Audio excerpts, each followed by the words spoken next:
accuse him of making his own disciples. He's grateful for that. It could also be in part that they're reflecting a sort of worldview that was typical of Corinthian society at large. We've talked about this a little bit, but it was beneficial to identify with a patron, because if you did that, you got to claim some of their social status as your own. And so, like we said last week, well, it's natural for some to want to identify with Paul because, after all, he's the founder of the church there in Corinth. I can trace my conversion all the way back to the Apostle Paul. I was made a Christian under his preaching. Or to be drawn to Apollos because of his eloquence, his rhetorical skill, or to be drawn to Cephas, that's Peter. After all, he was the ringleader, really, of the 12 apostles. You can see why these different groups would emerge, being drawn to these different figures here. All that would be a logical move by the standards of their world. But Paul challenges that by consistently referring to Christ. He is their Lord. He is the one they belong to. He is the one who was crucified for them. He is the one into whose name they were baptized. And he ends up, the last thing we read last week in verse 17, he ends by contrasting the power of the cross with words of wisdom. Christ did not send me to baptize, but to preach the gospel, and not with words of eloquent wisdom, lest the cross of Christ be emptied of its power. So the argument that follows that we're going to see starting in verse 18 is really just a development of what he says there in verse 17.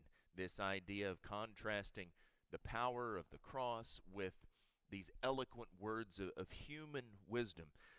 The message of the cross seems absolutely foolish to the world, and we'll talk more about that, but Paul says it contains God's power to save people, despite what human beings think about what is wise or what's foolish. The cross reveals God's power and God's wisdom to those who are being saved, and it reduces human wisdom and human strength to nothing. Let's read here, beginning in verse 18. For the word of the cross is folly to those who are perishing, but to us who are being saved it is the power of God. For it is written, I will destroy the wisdom of the wise, and the discernment of the discerning I will thwart. Where is the one who is wise? Where is the scribe? Where is the debater of this age? Hasn't God made foolish the wisdom of the world? For since in the wisdom of God the world did not know God through wisdom, it pleased God through the folly of what we preach to save those who believe. For Jews demand signs and Greeks seek wisdom, but we preach Christ crucified, a stumbling block to Jews and folly to Gentiles. But to those who are called, both Jews and Greeks, Christ the power of God and the wisdom of God. For the foolishness of God is wiser than men, and the weakness of God is stronger than men.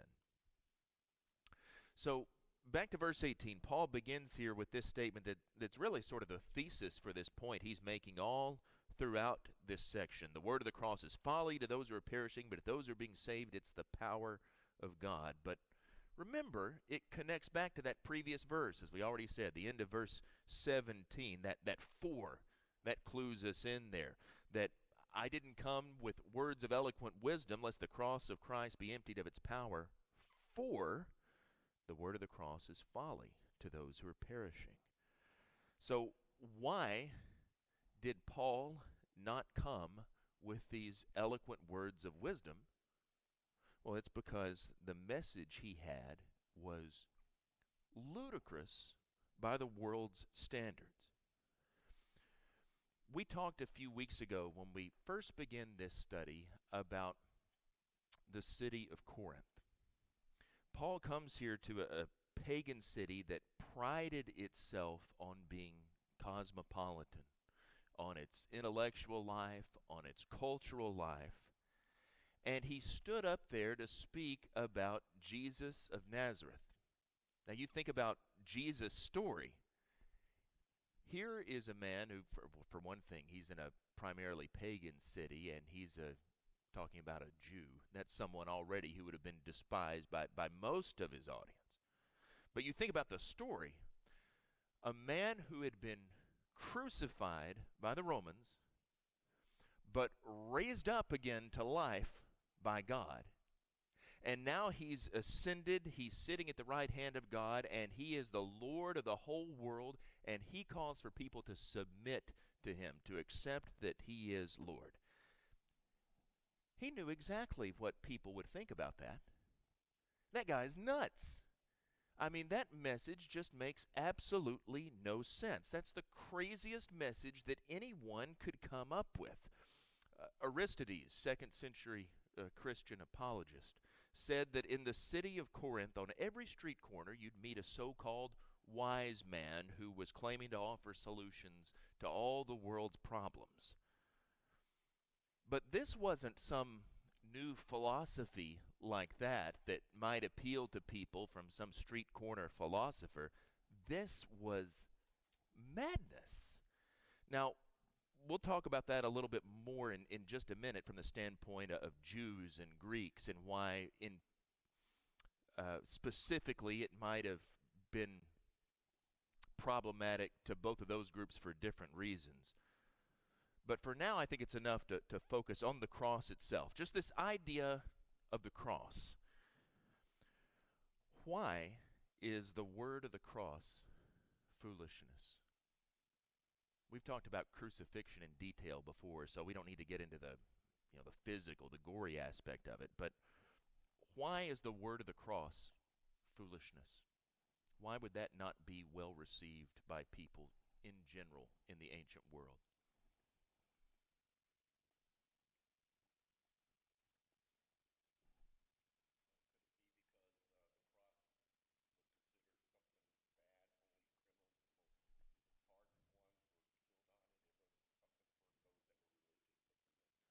Yeah, exactly. If you didn't hear that, Jerry said because it was something that was reserved for criminals. And to extend on that, we've talked about this before. Not just criminals, but the worst sort of criminals. We talked about the social significance of crucifixion in the ancient world. It is the most horrible fate that human beings can imagine. And you know all about the pain and the suffering and how it's designed for people to linger and to have an agonizingly slow death. But when I say it's so horrible, that's not just the opinion of modern people looking back and saying, oh, look how barbaric those ancient folks were. That was actually the contemporary view of it.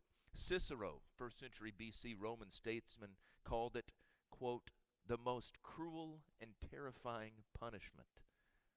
The Jewish historian Josephus calls it, quote, the most pitiable of deaths. And you can be sure that both of those guys had seen enough crucifixions to know what they were talking about. Obviously, Cicero had seen many there in Rome and in Italy more widely. Josephus was an eyewitness to the Jewish rebellion, and I've told this story before, but Josephus says that when the Romans were besieging Jerusalem and people would try to escape from the city, they'd catch them, they crucified them, and there were so many who were crucified that they ran out of wood to make crosses, and they ran out of room to put them up, even if they could build more, because the landscape was just filled with people who were being crucified. And so because of that, it was reserved not just for criminals, but for the worst sort of criminals. And two categories in particular were subject to crucifixion.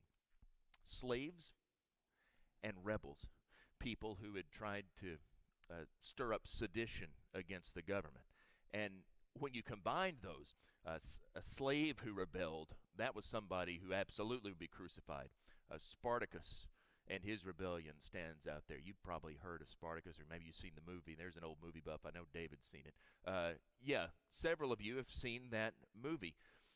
6,000 were crucified along the Appian Way, one of the major roads leading to Rome there. And that's because crucifixion was all about showing who was in control. I mean, here is a really graphic visual reminder of Roman power. This is what happens to anyone who dares to go up against Rome. We're going to kill you, and we're going to do it in the most brutal and agonizing way imaginable. Rome crushes anyone who would defy her.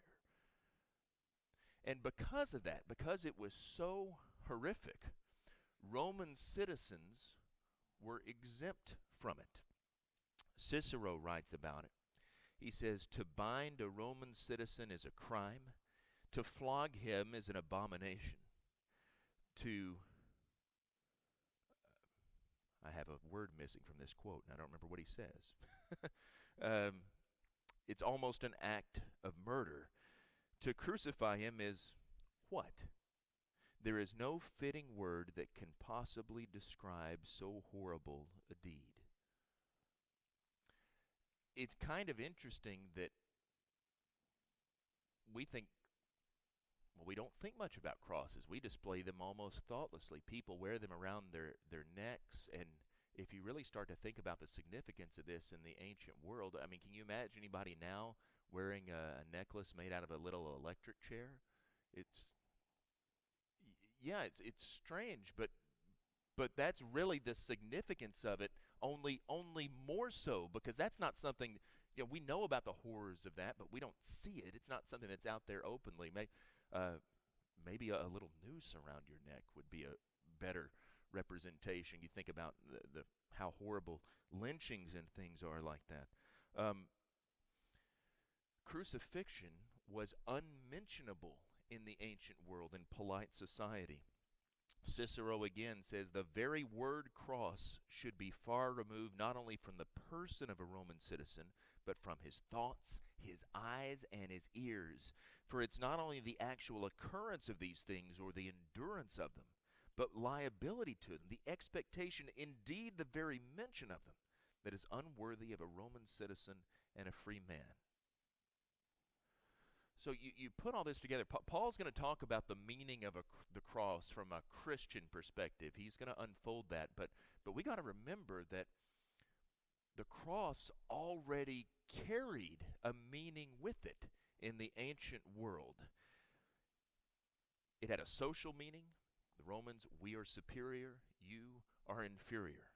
It carried a political meaning, that Rome is in charge and you're not, and you dare not go up against Rome. It carried even a religious meaning, a theological meaning, that the gods of Rome, the goddess Roma, the emperor, who's the son of a god, it's the way that they ruled, one of the titles that the emperor claimed, that Rome and its gods are in control of things, and your gods are weak and powerless against ours, or your God in the case of Jews or Christians.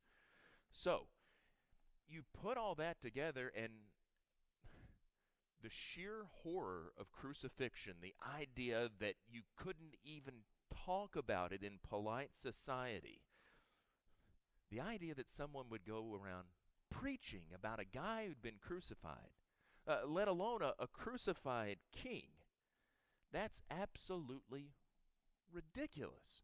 The word that he uses here, the word of the cross, is folly, or foolishness, your translation may say. The word that he uses in Greek is moria. That's related to another Greek word, moros. If that sounds like our English word moron, that's because that's where it comes from. Our word moron is derived from this Greek word. In other words, from the world's perspective, only an absolute moron would believe this. Now, that's how strong this is. So, when Paul goes into the synagogue or when he goes into the marketplace, or when he stands there in the debating hall, he doesn't try to just use fancy rhetorical tricks so that he could trick people, so to speak, into gravitating towards this message because of his speaking style. The cross had to do its own work. He just had to get up there and simply tell the story, a story that was revolutionary, because it was so radically different from anything that would normally draw people in. It had to all be about God's power. And he bolsters that point by drawing from Isaiah chapter 29, verse 14. For it is written, I will destroy the wisdom of the wise, and the discernment of the discerning I will thwart. I think sometimes, I don't know about you, but I think sometimes when we read these passages from the Old Testament, Paul or whoever said, well, for it is written, and we just sort of read it and take that in face value, and we go on. I think it's really helpful to go and actually read these references in context and see what they're talking about. So I want to go back to Isaiah chapter 29 here so you can get a feeling for the context in which this statement is made. I'm not going to read all of it, but I'll start in verse 13. The Lord said, because this people draw near with their mouth and honor me with their lips while their hearts are far from me. Hey, that sounds familiar, doesn't it? Somebody else quotes that at some point. And their fear of me is a commandment taught by men. Therefore, behold, I will again do wonderful things with this people, with wonder upon wonder. And the wisdom of their wise men shall perish, and the discernment of their discerning men shall be hidden. Now that's what Paul quotes.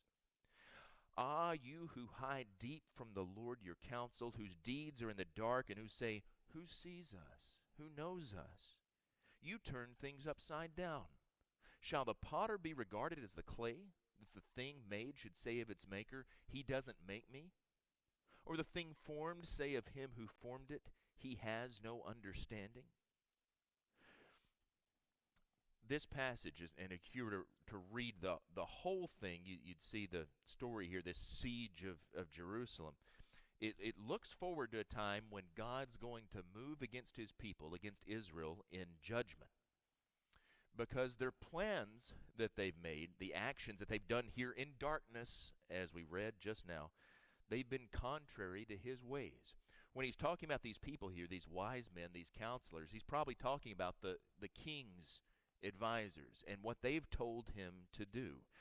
God says that they've set themselves up as gods themselves, and in fact they've even complained that God has no understanding. They've said, hey, he didn't make me, he has no understanding.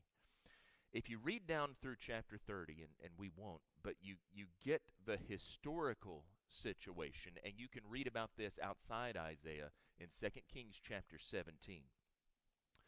Israel is worried about invasion from Assyria. And because of that, in their wisdom, what these counselors advise the king to do is to make an alliance with Egypt. They go there because Egypt is the only other superpower in the region, the only one that they think can sort of balance against Assyria, the only one that can protect them if they're attacked. Now that's logical from a human political perspective. But that's the sort of thing that God consistently warns his people not to do, isn't it? I mean, all throughout the Old Testament, he tells them to rely on him, to trust in him, to not make alliances with pagans. What they should have done was repented, seek God, his guidance. But instead, they trust in human wisdom. They go make this alliance, and as Isaiah says, and as it actually comes to pass, again, 2 Kings 17, you can read this. God reverses things so that the Assyrians actually end up attacking them sooner because they made that alliance. They find out that Israel has gone down and they formed this treaty with Egypt, and that's what prompts them to attack before the Egyptians can do anything against them. That's a theme we see, as I said, running all throughout Scripture, that God's plans are contrary to worldly wisdom, and that's so you can know that he's the true source of wisdom and power. Just in the political realm there, you can think about, as we said, how Israel's repeatedly encouraged to depend on him, to rely on him, that God's the warrior. He's going to fight on their behalf. And it doesn't matter about them trusting in numbers and their own strength. They need to trust in him. And so that's the point that Paul is making here, back to 1 Corinthians chapter 1, about how God's wisdom and his power are totally different from what the world thinks. And he presses that with this series of rhetorical questions. We read it already, but where is the one who is wise? Verse 20, where is the scribe? Where is the debater of this age? There are probably, this isn't critical to the point Paul's making, but probably he has three different categories of people in mind here. The wise man, that's the Greek philosopher or the sophist that's common. That fellow that we mentioned before that we know was often standing on the street corners in cities like Corinth and throughout the rest of the Greek world. This guy here practicing his own philosophy. The scribe, that's probably the expert in the Jewish law. So already we have this anticipation of how Jews and Greeks are going to reject the foolishness as they see it at the cross.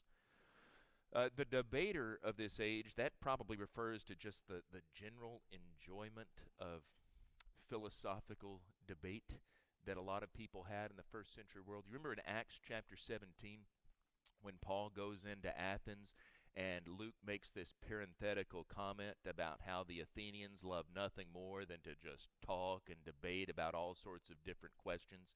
I picture it a lot like people on Facebook or other social media today that they just like to argue for the sake of arguing, don't even necessarily believe what they're saying. That's sort of the sense that you get in a lot of the first century world. The debater of this age. None of these Gentile geniuses or Jewish scholars amounted to anything, Paul says. And the key phrase here really is, of this age. The New Testament talks a lot about this age. Paul does. It talks about it elsewhere too. And you remember that the point they're making is that this age is passing away. It still exists. It's still here, but the end, in some sense, has already come. It's already in sight. In fact, it's already here in a way. The point of that is not that we're just to escape this life, that we're going to go to heaven, we're going to get out of here. It's that in Jesus, the end of the current world order has already come. We see what the end's going to look like. And so these guys are clinging to an old world order. Its time is already up. It's already gone. And so God has turned the tables, and it's actually their so-called wisdom that's foolishness. Part of the destruction of worldly wisdom is that it doesn't enable people to know God. Now, that doesn't mean they can't know something about God. Paul talks about that elsewhere. Romans chapter 1, even in the natural world, God has made it so that people can know about him. But there's a difference in knowing something about God and knowing God. And you can't really know God apart from his own revelation of himself.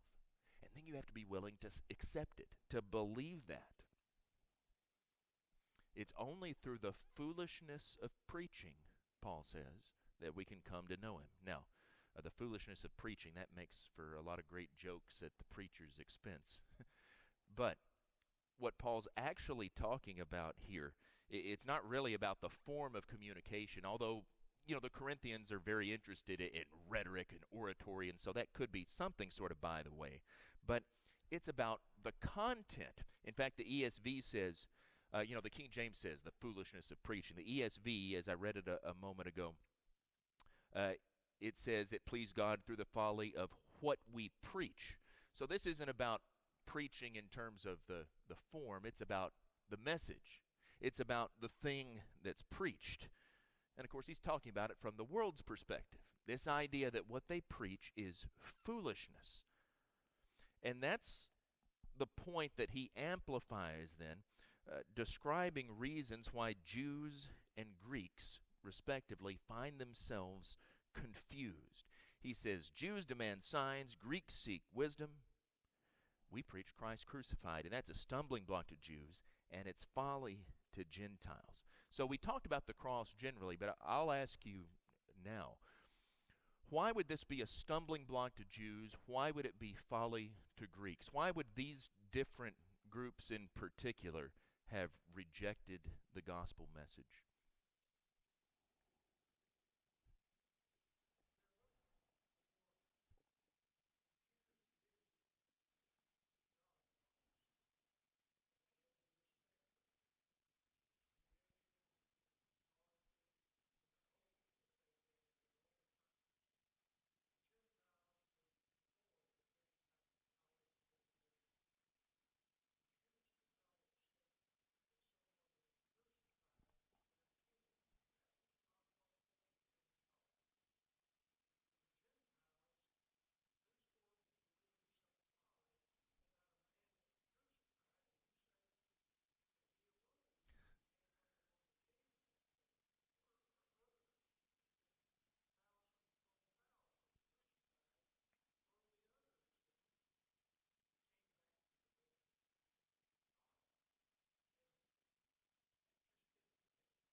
Yeah, that is exactly right.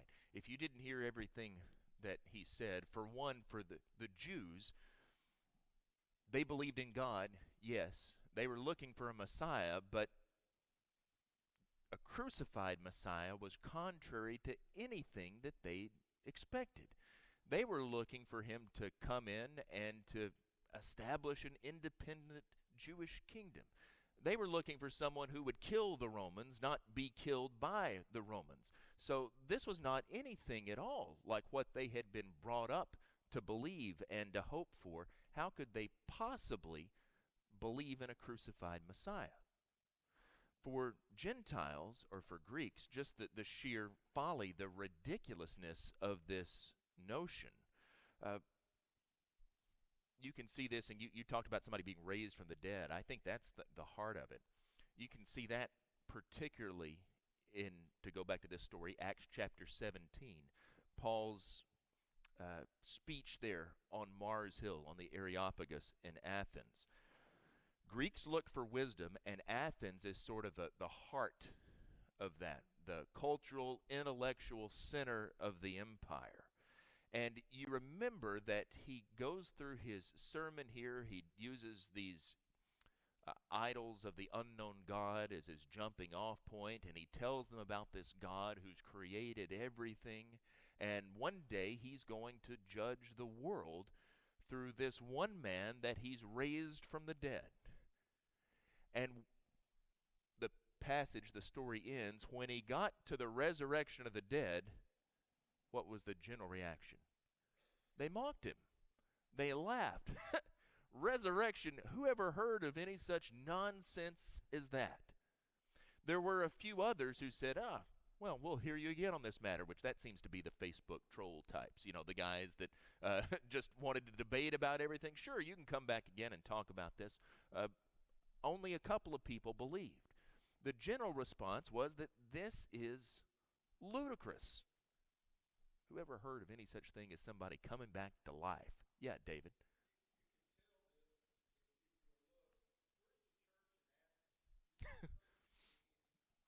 Yeah.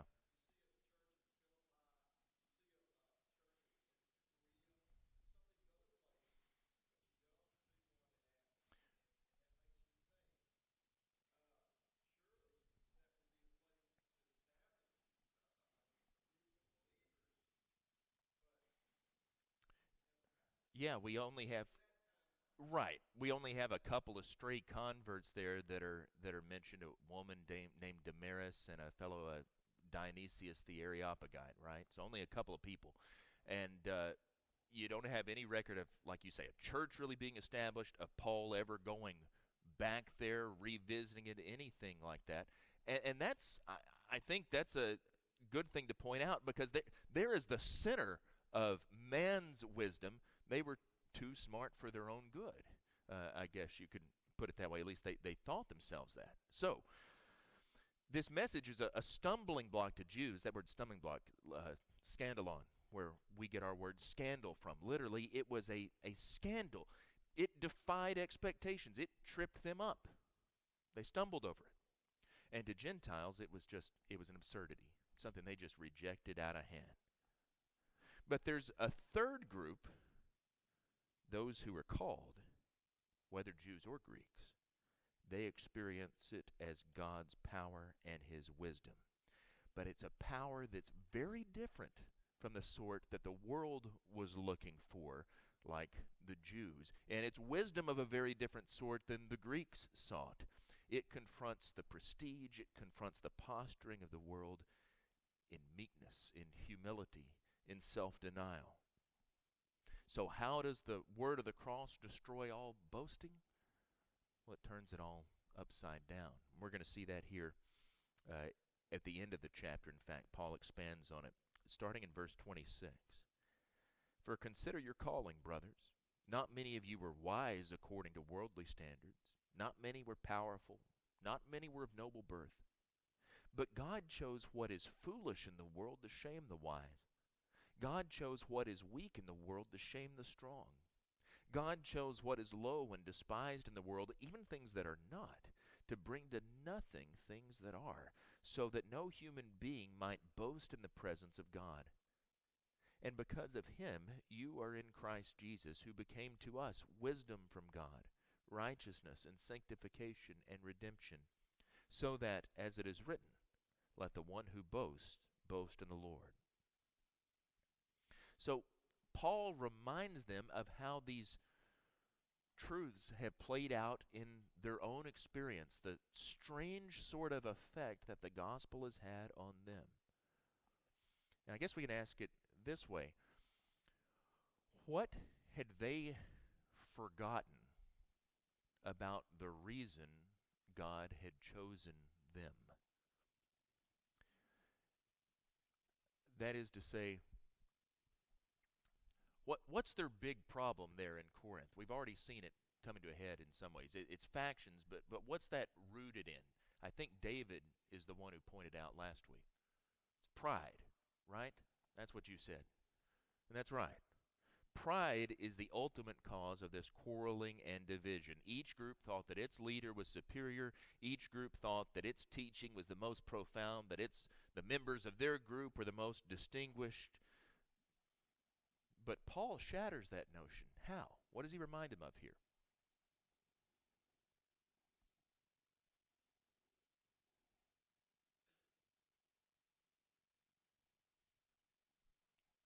Again, this is not a trick. It's right there in the text. What's the point that he makes here? Why did God choose them? Was it because they had anything to be proud of? Because they were special? No. No, it's the opposite, in fact, isn't it?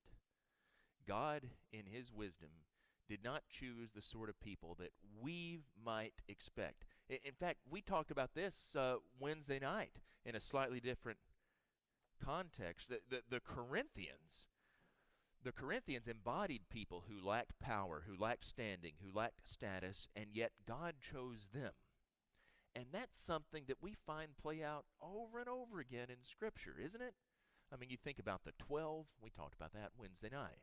You think about that bunch of ragged misfits, poor, uneducated fishermen, a tax collector who would have been viewed as a traitor and despised, a zealot who in his previous life would have wanted to kill that tax collector. On and on you can go with this. And that's all throughout the Bible. God repeatedly chooses those who are unexpected, those that we wouldn't pick if we were going by worldly standards and wisdom. And it's because that shows God's power. So what they'd forgotten is it's not really about them, it's about God. He's the one who's done this. So how do, you get to verse 30 and 31, because of Him you were in Christ Jesus, who became to us wisdom from God, righteousness, sanctification, and redemption, so that, as it is written, let the one who boasts, boast in the Lord. How do those last two verses really sort of put a bow on all of this and sum up everything we've seen in this chapter, not just today, but last week too?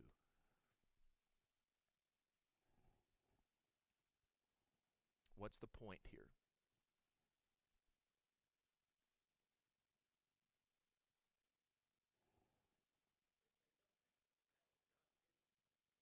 Yeah, again, it's not about them. It's about God. If you didn't hear Glenda, she said that they don't have the power in themselves. God is the one who gives it. The world is looking for heroes, but God seeks those who are humble. The world values power, it values prestige, it values wealth. But God turns our attention to Christ, who embodies none of that. He rejected worldly power. He had no prestige. He's an itinerant preacher. He had no wealth, as he talks about. He didn't even have a place to lay his head. So all of these things that the world values, Christ doesn't have any of them. And yet in him, God offers us something that the world can't imagine. This power, as you said, this wisdom. They can only boast in the Lord because all this comes through him, not through anything they've accomplished themselves.